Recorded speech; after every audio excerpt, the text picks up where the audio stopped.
Hey guys, once again welcome back to my YouTube channel Medicure Buddy. In today's video we are going to discuss another lecture of practice of medicine and that is peptic ulcer disease. ठीक है friends, मैंने और भी बहुत सारे GIT के lectures जो कि 20 मार्क्स क्वेश्चन में पूछे जाते हैं वो सारे टॉपिक्स अपलोड करके एक प्लेलिस्ट के फॉर्म में रखी हुई है, तो प्लीज़ आप ज़रूर विजिट करिएगा. I am sure you will find many useful topics there. Also daily 11 AM पे Medicure Buddy practice of medicine का एक लेक्चर अपलोड करता है, तो please do not forget to subscribe it and hit the bell icon. Now peptic ulcer होता क्या है?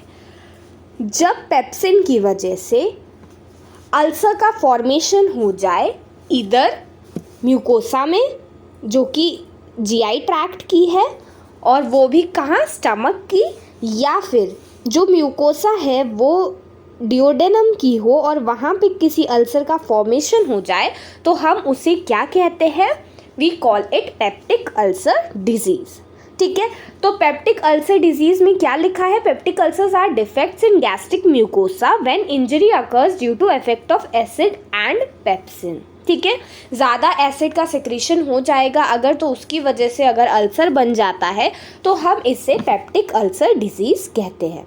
ठीक है, नाउ अब हम इसकी अगर पैथोफिजियोलॉजी की बात करें तो यहाँ पर क्या लिखा हुआ है? Peptic ulcer occurs when deleterious effects of acid and pepsin overwhelm the ability of mucosa to resist these effect. ठीक है, मतलब एसिड का इफेक्ट इतना ज़्यादा हो गया है कि ऑब्वियसली जो म्यूकोसा होती है उसके भी बहुत सारे प्रोटेक्टिव मेजर्स होते हैं, बट वो अगर एफिशिएंटली काम नहीं कर पा रहे हैं और एसिड इतना ज़्यादा हो गया है तो पेप्टिक अल्सर का फॉर्मेशन हो जाता है. अब जो चीज़ें डिफेंड करती हैं कि जो म्यूकोसा है वो ख़राब ना हो, उसको हम डिफेंसिव मैकेनिज़्म कहते हैं. ठीक है, तो डिफेंसिव मैकेनिज़्म ये है. अब वो डिफेंसिव मैकेनिज़्म होंगे क्या? तो सबसे पहले जो 3 कंपोनेंट होते हैं यहाँ पर, एक तो प्री एपिथेलियल, एक एपिथेलियल और पोस्ट एपिथेलियल मैकेनिज़्म. ठीक है, एपिथेलियम में 3 टाइप के मैकेनिज़्म होते हैं डिफेंस के लिए. अब वो क्या क्या होते हैं चलिए समझते हैं. सो फर्स्ट ऑफ ऑल यहाँ पर प्री एपिथेलियल डिफेंस मैकेनिज़्म की बात की गई है. वो क्या है? जो एक कोट ऑफ म्यूकस होता है वो और बाइकार्बोनेट, ये म्यूकस और बाइकार्बोनेट जो होता है ये प्री एपिथेलियल डिफेंस मैकेनिज़्म होते हैं. ठीक है, एपिथेलियल क्या होता है? सेल्स के बीच में टाइट जंक्शंस होते हैं. ठीक है, जिसकी वजह से भी जो H+ है वो डिफ्यूज़ प्रॉपरली नहीं हो पाता है और अल्सर का फॉर्मेशन रोका जा सकता है. ठीक है, उसके अलावा पोस्ट एपिथेलियल डिफेंस मैकेनिज़्म की अगर हम बात करें तो ब्लड फ्लो जो है, म्यूकोसल ब्लड फ्लो, वो रिस्पॉन्सिबल होता है किसके लिए? वो रिस्पॉन्सिबल होता है डिफेंस मैकेनिज़्म के लिए. ठीक है, तो ये थे प्री एपिथेलियल, एपिथेलियल और पोस्ट एपिथेलियल डिफेंस मैकेनिज़्म जो कि पेप्टिक अल्सर होने से रोकते हैं या फिर बचाते हैं. नाउ अब हम देखते हैं कि एबनॉर्मेलिटीज़ एसोसिएटेड जो होती है गैस्ट्रिक अल्सर और डिओडेनल अल्सर से वो क्या क्या है. ठीक है, तो एबनॉर्मेलिटीज़ में सबसे पहले जो सेल्स हैं उसमें क्या लिखा है? Studies have shown these patients have hyper secretors of gastric acid with an increase in the number of parietal cells. Parietal cells हम सबको पता है दैट ये एसिड सिक्रीट करती है और अगर इसका नंबर बढ़ेगा, ठीक है, तो उसकी वजह से भी क्या होगा? जो डिओडेनम है उसमें अल्सर बन जाएगा. Also an increase rate of liquid gastric emptying with increase acid burden in the duodenum is also described. अगर जब स्टमक में ही एसिड ज़्यादा बनेगा तो उस एसिड के डिओडेनम में आने के चांसेस भी बढ़ जाएंगे और इसकी वजह से भी डिओडेनम में अल्सर हो सकता है. अब हम abnormalities associated with gastric ulcer की बात करें तो where as the mucosa of fundus and bodies secreting oxyntic mucosa with abundant parietal cells, the gastric antrum is normally lined by columnar epithelium that does not secrete gastric acid.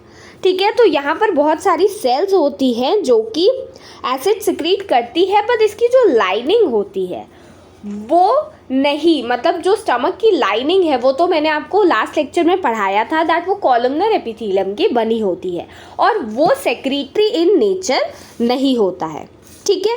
Long standing gastritis, अगर कोई person है जिसको H pylori का infection है, ठीक है, H pylori का infection gastritis में हमें देखने को मिलता है। सो अगर ये चीज़ एसोसिएटेड है तो 80% chances of duodenal ulcer and more than 60% of gastric ulcer जो है वो इसकी वजह से हमें देखने को मिलता है। ऑल्सो लॉन्ग स्टैंडिंग गैस्ट्राइटिस की वजह से और एच पाइलोरी के इन्फेक्शन की वजह से भी क्या हो जाएगा, स्टमक में अल्सर देखने को मिल सकता है, ठीक है। अदर रीजंस क्या हो सकते हैं अगर हम उसकी बात करें तो other reasons can be non steroidal anti inflammatory drugs जिसको हम NSAIDs के नाम से जानते हैं, ठीक है। उसके अलावा there are certain COX inhibitors, ठीक है, कॉक्स इनहिबिटर्स जो होते हैं वो भी इनहिबिट करते हैं क्या, besides COX inhibition NSAIDs increases gastric acid secretion, decreases gastric mucosal blood flow, decreases mucosal production of mucus and duodenal bicarbonate, ठीक है।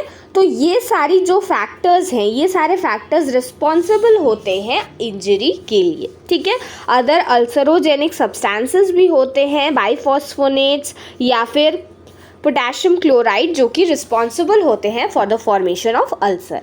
अब कुछ हाइपर सेक्रेटरी कंडीशन भी होती है जैसे गैस्ट्रिनोमा बन गया, ठीक है, ज़ोलिंजर एलिसन सिंड्रोम ZES, उसमें ऐसा हो सकता है जी सेल का हाइपर फंक्शन अगर हुआ तो जी सेल्स जो है वो पैराइटल सेल्स को स्टिमुलेट करेगी for the secretion of more acids, ठीक है, तो उसकी वजह से भी ऐसा हो सकता है। Now that we have understood this, now let's discuss the clinical features of uncomplicated peptic ulcer, ठीक है।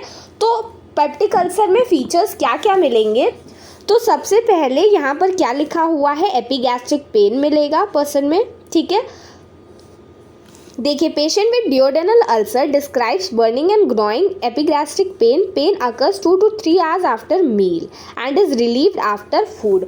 तो जो देखिए डियोडेनल अल्सर का पेशेंट है वो खाना खाता रहता है, जो पर्सन है वो खाना ज़्यादा खाएगा क्योंकि उसके जो पेन है उसमें रिलीफ हो रहा है फूड से, ठीक है।